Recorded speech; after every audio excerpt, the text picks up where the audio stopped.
Tridip sir, good morning. बहुत बहुत स्वागत है आपका जी बिजनेस पर। धन्यवाद हमें समय देने के लिए। नमस्कार।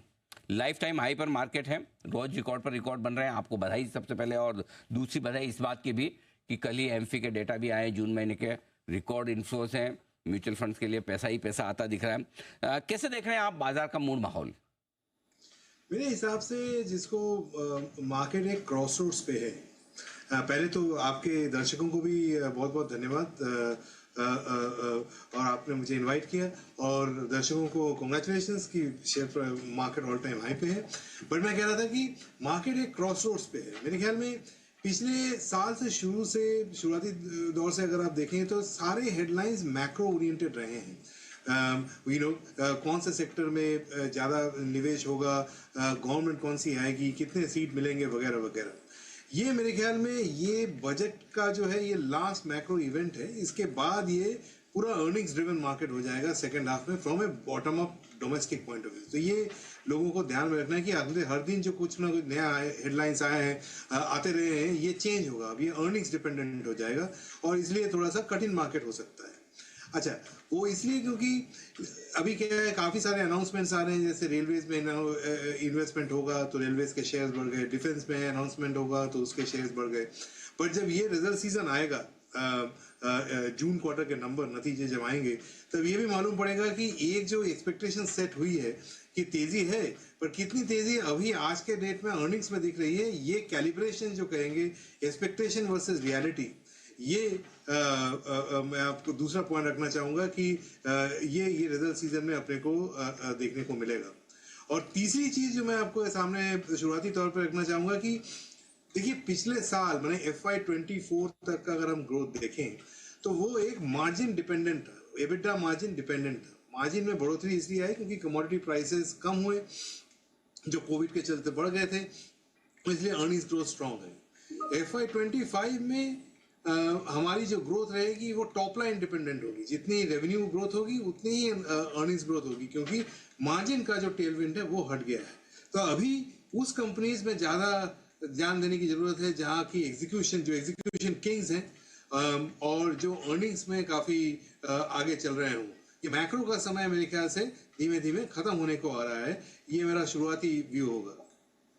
ठीक बात है। तो अब कंपनियों की कमाई पर फोकस करना है आपको, और रिजल्ट सीजन की शुरुआत हो ही चुकी है, और अगले हफ्ते तो अब आपको कई दिग्गजों के नंबर्स आते हुए दिखेंगे भी इसी हफ्ते से। रादर बताएं सर, इस रिजल्ट सीजन में क्या उम्मीद रखी जाए? कहाँ अच्छे नतीजे दिखेंगे, कहाँ कमजोर? मेरे ख्याल में ये जो अर्निंग सीजन होगा ये टू फेस्ड होगा।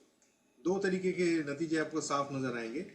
एक आएगा जो मैन्युफैक्चरिंग में रिलेटेड कंपनीज हैं, उनके नतीजे दुरुस्त आएंगे overall from outlook point of view, कि अगले एक साल का आउटलुक अच्छा रहेगा।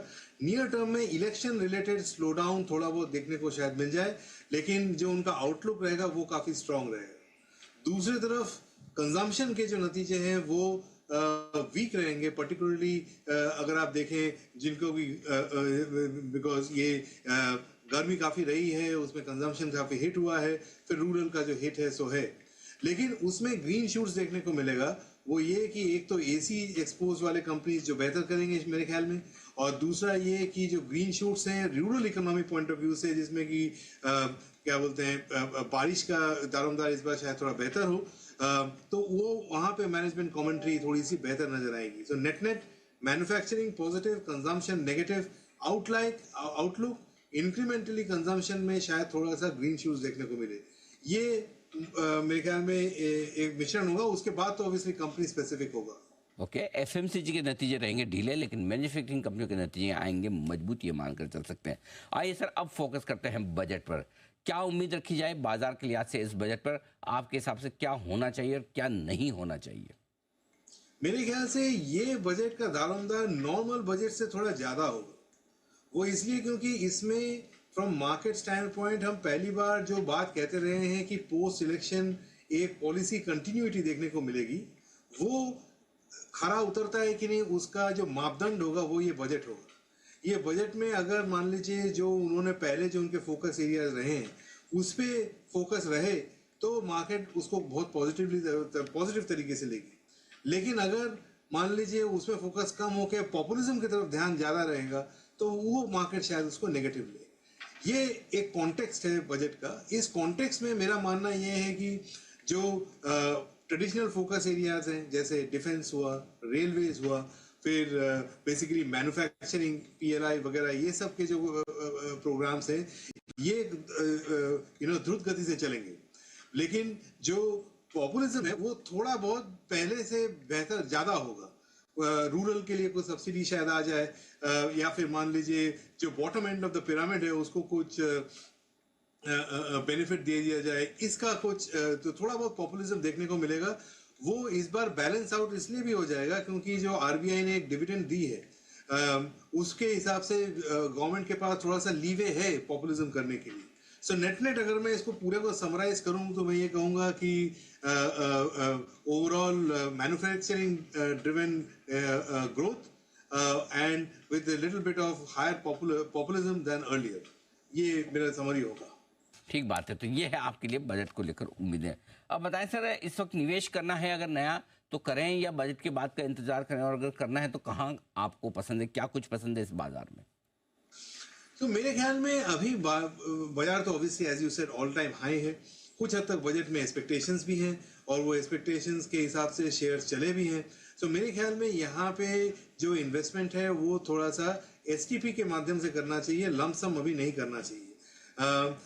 इसको एक और तरीके से अगर देख लें तो अगर आप मार्केट में एक्टिव हैं तो जो बाइंग ऑन डिप्स वाली स्ट्रेटेजी है वो अपनाएं rather than lump sum buying overall. So कुल मिला के अभी जो चढ़ा हुआ मार्केट है थोड़ा सा मेरे ख्याल में एक्सपेक्टेशंस थोड़े से बढ़े हुए हैं from A near term stand point. जो मैंने कहा कि ये जो जून क्वार्टर के नतीजे आएंगे, थोड़ा सा एक्सपेक्टेशंस वर्सेस रियलिटी एक चेक होगा, उसके बाद हम तेजी से वापस चलने के लिए रेडी हो जाएंगे। सो थोड़ा सा एक नियर टर्म करेक्शन हो सकता है, क्योंकि इलेक्शन के बाद से हम वन वे रैली देखने को मिला है, और वो हेल्दी करेक्शन भी होगा मार्केट के लिए। सो इसलिए उसको ध्यान में रखते हुए इन्वेस्ट करें, एक साथ पूरा वैसा नहीं इन्वेस्ट करें। ओके, तो थोड़ा धीमे धीमे इन्वेस्ट करें, ये आपके लिए होगा ठीक। तो आराम से, बहुत हड़बड़ी और जल्दबाजी ना करें, ये राय आपके लिए त्रिदीप सर की तरफ से आती हुई दिख रही है।